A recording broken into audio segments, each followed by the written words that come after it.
Welcome everybody to the part 10. We continue with the advantages of the LM potency. So we continue with the advantages. We can assess in advance if the aggravation takes place. That is, we can detect and ascertain the nature and depth of cure, and we can easily control the aggravation by suspending the administration of the remedy, and even by giving an antidote on the basis of existing symptoms, similarity required at the very initial stage of the unwanted aggravation. So basically, with the LM potency, aggravation is rare, but however, even if it occurs, you immediately stop administering the medicine and you can give an antidote on the basis of the existing symptoms, which will help to antidote the disease.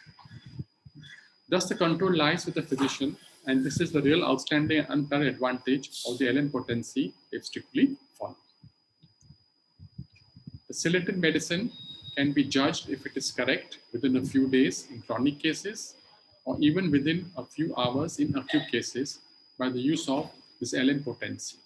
Thus, valuable time is not wasted unnecessarily, and the cure will be rapid. So, therefore, in a chronic case, you can judge its action of the LM potency, whether it is favorable or not. And similarly, even in acute cases, you can judge the action of the LM potency, whether it is favorable or not, in only a few hours.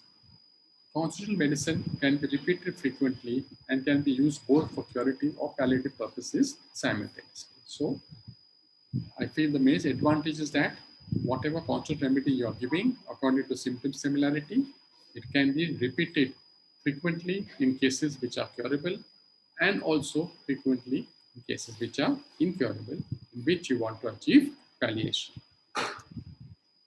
In the LM scale, the medicine is highly dynamized so that the penetrative power of the medicine is at its maximum. So, as you all know, since the dilution ratio is 1:50,000, it is highly dynamized, and as a result of which, the depth of the penetrating power of the medicine will be at its best or at its maximum level.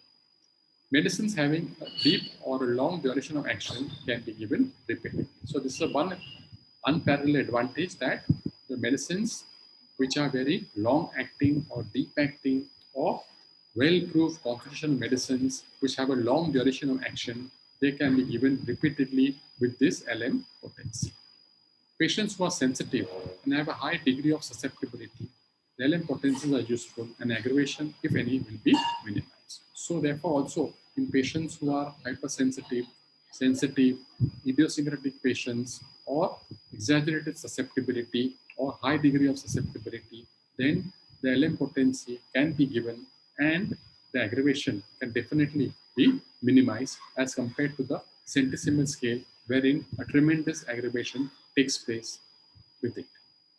It is useful in idiosyncratic patients where an anticipated aggravation can be kept a minimum. So as you all know, the idiosyncratic patients, they are not very good patients, as any remedy you give, they will start proving it because of the hyper state of susceptibility they have, or the exaggerated state of susceptibility they have. So therefore, in an idiosyncratic patients, the LM potency would be beneficial, as whatever aggravation you are anticipating can be kept to a minimal degree. So the patient will respond much better to the LM potency who are idiosyncratic as compared on the centesimal scale. Very useful in skin and mental diseases where least aggravation may be very much harmful to the patient and confusing to the patient. This potency can affect the cure smoothly without least aggravation. So, in skin diseases and in mental diseases, wherein there's a possibility of an aggravation to take place, and which may also cause harm to the patient, and as a result of which there is a confusion whether the remedy given was correct or whether the remedy given was wrong. So this potency or the LM potency will definitely or smoothly cure the case without such aggravation in skin and in mental diseases. Also, it can be used to advantage to avoid undesirable medicinal aggravation. And aggravations are minimized and can be regulated more easily, and LM is quicker and deep in action. There is no jump treatment, starts from LM1 and goes up to LM2, LM3, and so on. So therefore, you cannot jump the potency. If you want, you can just jump the potency from LM1 to LM3, but a big jump like from LM1 to LM5 cannot be done. If you do so, then 100% aggravation will be there. So therefore, there is no need to jump the treatment, start from the low potency and then gradually increase it to the higher potency. If you follow this method, then the aggravation will not be there. By succussions, the bottle each day, the patient gradually raises potency so that it's closer to the next bottle, making a very smooth progression of potency. So basically, if you're using the LM1 potency and you're giving the patient, and it has been benefited, and then you do not want to give LM2 potency because LM1 potency is still being benefited, but LM1 potency now the action has been slowly less. So, but you do not want to give LM2 potency. So what do? We take only 1 teaspoon of LM1 and add it to 8 to 10 teaspoons in a bottle containing water and again give 12 succussions. And then you administer it to the patient. So in this way also you can do it and you can avoid the next potency, that is the LM2 potency. It is in the nature of the chronic disease that they do not aggravate suddenly, but progress gradually and slowly.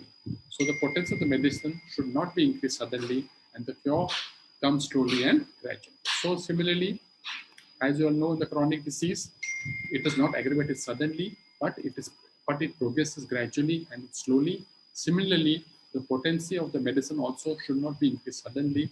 If it increases suddenly, it will cause an aggravation. So therefore, you have to increase it gradually, and cure will definitely take place in cases naturally which are curable. If there's an aggravation with LM potencies, it will normally disappear a few hours to 2 days at the most after the remedy is stopped. So even if at all you get an aggravation, just stop the medicine and it will disappear very soon, maybe a few hours or maybe in 1 or 2 days after the remedy is stopped. In apparently hopeless cases, LM potencies may not only palliate but also even sometimes cure them. So if you have a borderline case between curability and incurability, and you're not very sure whether the patient would be cured or would be palliated, definitely you can give homeopathy a try and give the LM scale of potencies. In this, if you're lucky, the pathology, which was in a borderline state, may come into an reversible phase and the patient will get cured. Long-standing chronic diseases can be cured more quickly using this scale.